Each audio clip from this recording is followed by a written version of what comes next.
Bienvenido a este tiempo en el cual estaremos hablando de la autosabotaje, de cómo nosotros mismos nos limitamos, nos frenamos e impedimos que el potencial que hay en nosotros se manifieste. Está demostrado por estudios que un 70% de las personas no se sienten satisfechas con lo que están haciendo, cómo lo están haciendo, y creen que las circunstancias, los problemas a su alrededor, otras personas les están impidiendo avanzar en su vida. Culpan al jefe, culpan al profesor, culpan a su vecino de no poder desarrollar todo su potencial, su capacidad, de negarles oportunidades. Pero la realidad es que nuestra propia manera de pensar, nuestros miedos, nuestras inseguridades son lo que nos está limitando. Y por lo tanto nosotros necesitamos en este momento entender, primero, que Dios nos da unos dones, unos talentos, una capacidad que están en ti, pero que si no sabes quitar los obstáculos, quitar las cosas que te limitan, nunca se van a expresar, nunca se van a manifestar. Yo conocí a un joven muy talentoso en la música, sobre todo componiendo canciones que tocaban el corazón, y por mucho tiempo nosotros cantamos una canción y la cantábamos y nos gustaba esa canción, hasta que un día mi esposa le preguntó a este joven de dónde había sacado esa canción, y él, con su cara roja y con mucha vergüenza, dijo: esa canción es mía, yo la compuse. Y mi esposa, toda sorprendida, le preguntó: ¿por qué nunca nos contaste que habías compuesto la canción? La respuesta de él fue: tenía miedo al rechazo, tenía miedo que se burlaran de mí. Yo estoy seguro que tu talento y tu capacidad muchas veces está ahí oculto, escondido, por una simple razón, porque hay algún miedo, algún temor, alguna limitación en tu mente que te impide que se manifieste. Pero hoy vamos a encontrar la manera de que esos dones y talentos salgan a flote, quitando de nosotros los elementos que nos autosabotean. Hoy la realidad es que muchas personas las medimos por lo que nosotros vemos en las redes sociales. Las redes sociales están llenas de personas exitosas, personas que muestran inclusive una vida que no es real, donde simplemente se muestra la mejor faceta. Pero la mayoría de personas aspiran a ser como esa gente que está en las redes sociales, físicamente, su éxito financiero, su éxito laboral. Pero la realidad es que la mayoría de personas nunca se fijan en sí mismas, en el potencial que hay en ellas. Y de alguna manera todo este entorno en el cual nos están diciendo de talentos grandes, de gente exitosa, incentiva cada vez más la idea de que yo no soy capaz, yo no puedo. Si yo me pusiera al frente de esto, haría el ridículo, la gente me rechazaría, la gente me menospreciaría. Y creo que uno de los conceptos más complejos todavía es que las personas justamente piensan de que Dios no les está ayudando, Dios no les dio ningún talento, no les dio ninguna capacidad. Y cuando las personas piensan así, pues se llenan de inseguridades, se llenan de temores, de miedos a la hora de afrontar los retos. Y creo que esos conceptos y esas ideas están dentro de nosotros y los vamos cultivando. Vamos cultivando cada vez pensando de la manera negativa, pensando con el concepto incorrecto, y fruto de esto, entonces, el talento está ahí, la oportunidad está ahí, pero nosotros mismos nos negamos a entrar en ese espacio en el cual podemos alcanzar más grandes cosas. ¿Todo por qué? Porque simplemente el limitante está en nuestro interior. El talento se está ocultando y la capacidad para lograr algo grande, nosotros mismos la estamos frenando. Creo que una de las respuestas para poder nosotros superar ese limitante está en una historia que contó uno de los grandes maestros, alguien que fue el mejor líder del mundo, y se llama Jesucristo. Él contó una historia sobre 3 hombres que recibieron de su Señor una cantidad de dinero. Ese dinero variaba entre el uno y el otro, y dice específicamente la historia que dependía de la capacidad de cada uno. A uno le entregó 5 talentos. Hay que aclarar que 5 talentos en esa época significaban como unos 34 kilos de plata, de ese metal que es valioso, y por lo tanto se habla de una cantidad que era muy grande. Y dice que le entregó unos 5 talentos, a otro le entregó 2 talentos y a otro le entregó 1, y especifica de manera clara, le dio conforme a la capacidad de cada uno. Y el objetivo era: vayan a negociar con ellos, es decir, haga que se multipliquen, haga que sirvan, haga que crezcan, básicamente lo que tenían que hacer.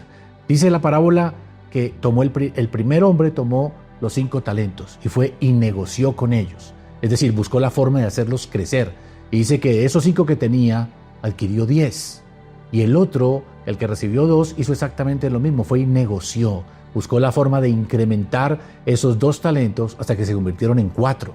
Pero el último dice que por miedo, por temor, simplemente fue y escondió el talento. Fue y lo enterró, lo envolvió en un pañuelo, lo sepultó y lo escondió. Cuando el Señor regresa, se le pidió a cada uno que rindiera cuentas sobre qué había hecho con el dinero que se le había entregado. El primero vino, dijo, aquí están los 5 talentos, más 5 que gané, 10 talentos. Su Señor le dijo, excelente, eres un buen siervo y fiel. Sobre poco has sido fiel, sobre mucho te pondré. Luego vino el de 2 y le dijo, aquí están los 2, entregó 2 más, son 4 talentos. Y el Señor dijo, buen siervo y fiel, sobre poco has sido fiel, sobre mucho te pondré. Pero cuando vino el último, él dijo, Señor, aquí tengo tu talento. Sé que eres un hombre exigente, un hombre severo, y por temor a esa severidad, a esa exigencia tuya, preferí esconder el talento y aquí te devuelvo exactamente lo que me entregaste. La reacción de su señor fue, siervo malo y negligente, pudiste haber tomado ese talento y simplemente dárselo a los banqueros. Una cosa sencilla, donde los banqueros lo echan a trabajar y por lo menos yo hubiera recibido los intereses, tal vez no el doble, pero algo hubiera recibido. Y dice que le quitó el talento que él tenía y se lo dio al que tenía 10. Esa parábola simplemente nos enseña una verdad muy grande. Primero, Dios reparte talentos. No solamente me refiero a finanzas. Los talentos también pueden representar dones, recursos que nosotros tenemos, habilidades. Nuestro propio tiempo es un talento. Y nosotros debemos usarlo, multiplicarlo, porque lo que Dios espera ante todo esto es que justamente así como Él nos da, nosotros también seamos administradores de lo que Él nos da. Es una palabra que en las Escrituras se refiere a mayordomía, y la mayordomía tiene que ver con la capacidad de administrar. Tal vez no te has dado cuenta, pero el limitante, el autosabotaje mayor es nosotros no sabemos administrar los recursos que Dios nos da. Estamos esperando que otros los administren bien, pero no cuidamos de nuestros propios talentos. ¿Cuántas personas tienen el talento en la música, tienen el talento para hablar, para liderar, tienen talento para negociar, tienen talento para solucionar conflictos, tienen talento para administrar? ¿Cuál es tu talento? ¿Cuál es ese don que Dios te dio? No me digas que Dios no te dio ningún don, porque Dios dice que Él reparte dones a todos. La Biblia dice que a todos se nos ha dado un talento. Y la pregunta es, ¿cómo lo estamos utilizando? ¿Cómo estamos sirviendo con ese talento? Porque el talento se multiplica en la medida en que lo usas. El dinero se multiplica en la medida que negocias con él. El talento de la música lo desarrollas tocando un instrumento, ensayando, presentándote. ¿Cómo desarrollo una habilidad en los negocios? Simplemente buscando oportunidades de negocio, entrando en negocios. Y creo que cuando nosotros decidimos, como este hombre, ocultar el talento, simplemente estamos ignorando 2 cosas. Número 1, el talento no va a servir absolutamente de nada. Lo tienes, está ahí, pero por esa actitud, que es 2 cosas las que limitan ese talento. La negligencia, o sea, haberlos llevado a los banqueros es algo que podía haber hecho. Esa negligencia, ese no usar el don, lo llevó a ser un siervo malo. Muchas personas son negligentes en el uso de sus dones. Es decir, Dios se los da, pero ellos no los usan. Los dejan ahí quietos, estancados, y fruto de eso, el don se va limitando, se va frenando. Y la otra razón por la cual el hombre no movió su talento fue miedo. Creo que ese es el principal causa de autosabotaje en nuestras vidas. Miedo. Miedo al que dirán, miedo al fracaso, miedo a no ser capaz, a no tener la habilidad. Y todo eso es un engaño que muchas veces el enemigo coloca en la mente, en el corazón de las personas. Hoy hay cientos de personas que caminan por las calles, que están en diferentes lugares con sus dones limitados por esas 3 razones. Son negligentes, tienen miedo y simplemente no son conscientes que van a tener que rendir cuentas por los dones que Dios les ha entregado. Por lo tanto, creo que tenemos un desafío. No puedes dejar tu don donde está. Tenemos que ponerlo a funcionar para que no solamente traiga sobre ti bendición, sino pueda servir y ayudar a otros. Una recomendación de un gran maestro a uno de sus discípulos fue diciéndole: Dios no nos ha dado espíritu de cobardía, ni de temor, sino de poder, de amor y dominio propio. Creo que nosotros empezamos a comprender nuestro potencial cuando superamos los miedos, superamos los autosaboteadores y empezamos a enfocarnos en algo tan importante como es la fe, el amor, y sobre todo el dominarnos a sí mismo para que no dejar que nuestras emociones nos limiten de manera negativa. Por lo tanto, yo quiero darte 4 cosas que fundamentalmente son importantes para que salgas del autosabotaje y te conviertes en una persona que puede usar sus dones y talentos para servir a Dios, para levantar tu propia vida y para levantar la vida también de otros. El primero es, creo que necesitas de manera profunda reflexionar cuál es la imagen que tú tienes de Dios. Si tú miras en esta historia que contaba Jesús, el hombre de la parábola que escondió el talento, simplemente lo escondía por una razón. Tenía un concepto equivocado de Dios. Específicamente la expresión dice, sé que eres Señor duro y que puedes exigir de manera severa. Creo que en la mente de muchas personas se niegan a usar su talento porque dicen, no quiero decepcionar a Dios, no quiero fallarle. Yo he escuchado por muchos años a personas decirme, yo quisiera hacer esto, me gustaría, pero no quiero decepcionar. A veces hablan de no decepcionar a personas, a familia, a la esposa, a los hijos, pero a veces en el fondo están hablando de no quiero decepcionar a Dios. Y creo que ese sentimiento de autosabotaje, de decepcionar a Dios, simplemente nace por una razón, porque tenemos un concepto equivocado de Dios. Pensamos que Dios es un juez severo, un ser que está ahí pendiente con un látigo, esperando que tú te equivoques para caerte encima y azotarte por cualquier equivocación. Dios no es un verdugo, eso no es verdad. En realidad, yo he encontrado muchas veces en la Escritura que dice que Dios es compasivo, es misericordioso, es paciente, habla también de un amor inagotable que no termina, y adicional dice, perdona la iniquidad, la rebelión y el pecado. ¿Qué está diciendo con todo esto? Que tenemos un Dios que está dispuesto a ayudarnos, que Él es el que nos da los talentos y es el más interesado en que nosotros desarrollemos. Y si tú realmente quieres cambiar en este sentimiento de autosabotaje y convertirte en una persona que sea una persona que desarrolla su talento y su capacidad, tienes que empezar a pensar en un Dios que es bueno, en un Dios que te ayuda, en un Dios que la intención de Él es levantar tu vida. Honestamente, hoy pregúntate, ¿cuál es la imagen que yo tengo de Dios?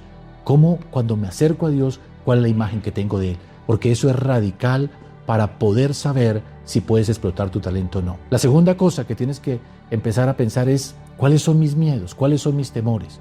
Muchos de ellos vienen de la niñez, de la infancia, de experiencias negativas, de personas que me hablaron o hicieron cosas conmigo que me afectaron.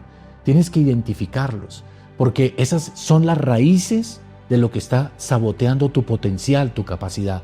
Cuando uno los descubre, entonces uno descubre el engaño que hay en ellos, porque detrás de todos esos pensamientos, de esos sentimientos que a veces afloran cuando queremos emprender algo, la razón fundamental es, hay algún miedo escondido por alguna experiencia vivida. Y luego simplemente tenemos que derribar el argumento que da esa idea y darnos cuenta que realmente Dios quiere lo contrario para nosotros. Creo que tienes que empezar a actuar, es la tercera cosa.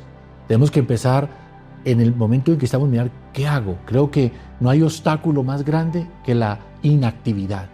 Creo que cuando uno da ese primer paso, quiero leer o escribir un libro, ¿qué tienes que hacer? Comienza por lo menos por colocar un título, por hacer un bosquejo, lánzate a dar los primeros pasos. No, que yo quiero emprender un trabajo, pero no tengo el dinero, no tengo el tiempo, por lo menos comienza a investigar, comienza a dar pasos en esa dirección, porque cuando sales de la inactividad, la inacción, te comienzas a mover, y cuando comienzas a moverte, viene el entusiasmo, viene el deseo, viene la fuerza para poderlo hacer. Entonces, no te estanques más. Ese estancamiento te va a robar tu potencial, te autosabotea. Si tú actúas, eso comienza a marcar la diferencia. Hay personas que piensan demasiado y tratan de encontrar el momento perfecto para actuar, y el momento perfecto no existe. A veces tenemos que, bajo circunstancias que no necesariamente son las mejores, tenemos que empezar a movernos, y luego nos vamos dando cuenta cómo Dios en su misericordia y en su bondad nos va ayudando, nos va abriendo puertas y nos va guiando, y empezamos a ver luz al final del túnel. Entonces, solamente te digo, párate y ya, comienza a hacer algo que tenga que ver con ese propósito, con eso que quieres alcanzar. Lo otro es, evalúa qué estás haciendo con lo que tienes. Hay personas que están tratando de acumularlo todo. Yo recuerdo cuando me quería casar, yo decía, yo quiero una esposa, y consulté con las escrituras y encontré en Proverbios un versículo que decía, el que haya esposa halla el bien y alcanza la bondad de Dios. Yo decía, Señor, mira, alcanzar la bondad de Dios viene para mi vida y para eso tengo que casarme. Entonces, Señor, por favor, dame los recursos para poderme casar. Y el Señor me decía, lee bien el versículo. Y cuando lo leí bien entendí que Dios quería que con lo que yo tuviese empezara a caminar y luego Él me bendeciría. Pero yo quería lo contrario. Yo quería que Dios primero me bendijese para luego empezar a caminar en esa dirección de casarme. Y yo les digo, no es así. A veces con lo poco que tenemos, a veces son recursos limitados, pero comienza a moverte. Y cuando comienzas a moverte y los comienzas a usar, te das cuenta que Dios comienza a usarlos y a levantarlos. Y hay un momento en que Dios nos dice, buen siervo y fiel, sobre esto poco has sido fiel, sobre mucho te pondré. Date cuenta que no te dice sobre lo mucho que te diere fiel, sino en lo poco, en lo que te confié. ¿Qué te ha dado ahora el Señor? Tienes recursos financieros, unos pocos recursos financieros, úsalos bien. Y comienza a mirar cómo los multiplicas. Tienes un don, un talento, comienza a usarlo. Tienes un tiempo libre. En lugar de estar mirando redes sociales y que ese tiempo se va y se va, úsalo. Úsalo algo que te haga crecer como persona. Úsalo conectándote con otras personas que te ayuden a crecer. Creo que cuando comienzas a moverte y comienzas a darle uso adecuado a los dones, ya estás moviéndote en la dirección correcta. Por lo tanto, evaluar la imagen que tenemos de Dios. Mirar cuáles son nuestros miedos y limitantes interiores, nuestro pasado, para poder cambiar. Entrar en acción y aprovechar lo que tenemos son los pasos claves para salir del autosabotaje y entrar en un nivel en el cual podamos usar todo el potencial que hay en nuestra vida. Déjame esos comentarios ahí abajo. ¿Qué es ese talento que piensas tú que te está limitando? Déjame ayudarte para decirte cómo puedes desarrollar tu talento, tu capacidad. ¿Por qué no hablamos de los miedos que muchas veces sentimos? Creo que de esto se trata, estos espacios en los cuales yo quiero crecer, tú quieres crecer, y para eso estamos buscando la sabiduría que Dios da. Por lo tanto, para mí es muy importante que tú entiendas que Dios no está buscando personas perfectas, está buscando personas que sean valientes y que sean fieles, dispuestas a ser fieles consigo mismo y con lo que Dios les ha encomendado. Yo te desafío hoy a que te levantes. Mira tu capacidad, deja de estar mirando a los demás, cree en ti mismo, cree en lo que Dios te ha confiado y cree que lo que tú eres es suficiente para que alcances grandes cosas. Si este podcast le ha servido a tu vida, que tú lo compartas con alguien que también lo puede estar necesitando. Creo que cuando compartimos sabiduría, estamos logrando formar una comunidad que puede vivir en una dimensión mucho más grande. Por lo tanto, te digo, no te autosabotees más. Dios no bendice talentos escondidos. Dios bendice corazones valientes.